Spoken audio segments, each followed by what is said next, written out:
It's no secret the MCC community loves tier lists. Like, really loves tier lists.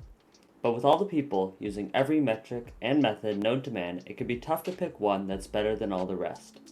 So, in this video, we're going to go over many of the different ways you can rank MCC players, specifically the S tiers.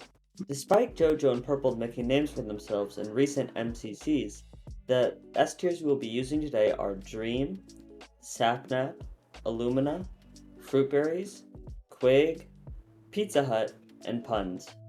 We will be comparing these players across 7 different metrics, with the last one being one of my own personal creation that I believe might be the best metric to use. Anyways, let's get right into it. Starting off with total wins, because after all, that is the goal of the entire event. We can see that players like Sapnap, Dream, and Pizza Hut start off with a strong lead, but wins are far too dependent on events played and quality of teammates. So let's move on to the next one. Total wins just didn't cut it. So what if we look at something a bit more individual? Coins, right? But all-time coins is again dependent on how many events you've played. People like Pete and Quig have played an over double the amount of events as someone like Illumina has, making this metric completely unfair. So, let's look at average coins instead. At first glance, average coins is a great metric. You can tell by just how bunched up these 7 competitors are.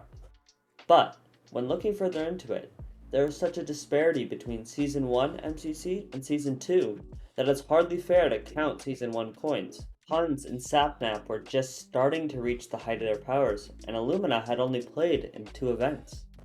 As time has gone on, scoring systems have changed, people have gotten more used to the minigames and the pressure of the event, which brings us to the most popular way of ranking the MCC players, Season 2 average coins. Right off the bat, Illumina and Sapnap are clear standouts, jumping up the leaderboards to spot 1 and 2 respectively.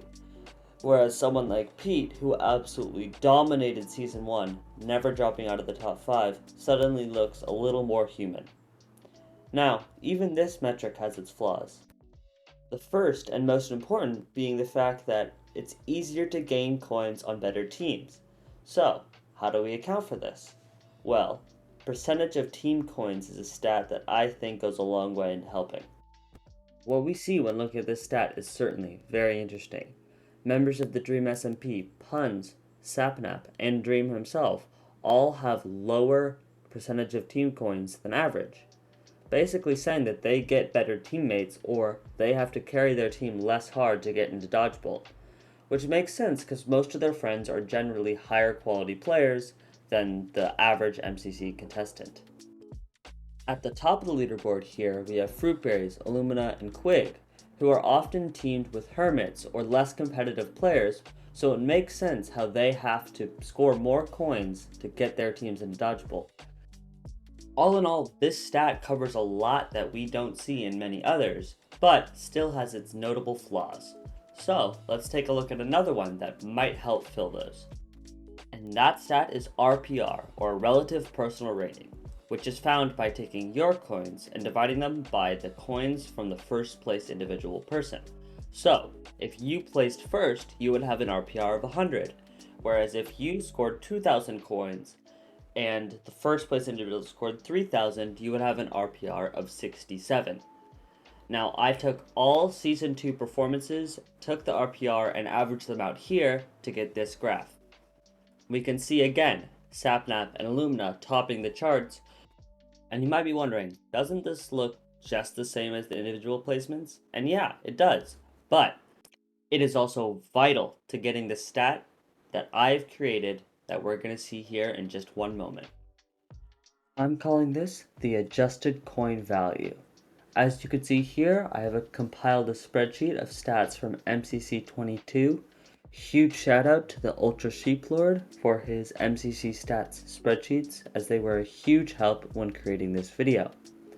Anyways, quickly looking at how this stat is calculated. We take your team's total coins, unmultiplied, and divide them by the total unmultiplied coins from the entire event, or all 10 teams combined. This will spit out a percentage that looks something like this. So we can see pink had 12.7% of the total event coins. Putting that aside for the moment, we then take the RPR, or the stat we just looked at, and divide it by your team's total coin percentage. And not to bore you with the math details, but this is done in a way that values coins coming from lesser performance teams more, seeing as they are harder to get. But after doing so, we should get numbers that look right about this column here, as I have labeled them, the ACV, or adjusted coin value. And finally, after getting these, we add it with the actual coins scored from the event to get the final number. It makes a small but noticeable difference. JoJo snatches first individual, as well as Sapnap jumps up 3 spots and Quig drops a couple. As we scroll down the leaderboard, we see about half of the contestants have their placements changed, you can see in this column here, and only 9 of those are by 2 or more spots. Our biggest gainer is Tapple, who jumped up 6 spots due to being on the weakest team in the entire event, the Blue Bats. Anyways, that wraps up this example. Let's go back to our graphs. When looking at this stat, which has been averaged across all of Season 2, we see some trends that we've seen throughout the entire video. Illumina and Sapnap topping the charts, leading the way by quite a considerable margin, Sapnap being about 170 coins ahead of the next best player, Fruitberries. From here, we see a slow descent down towards Dream at the bottom.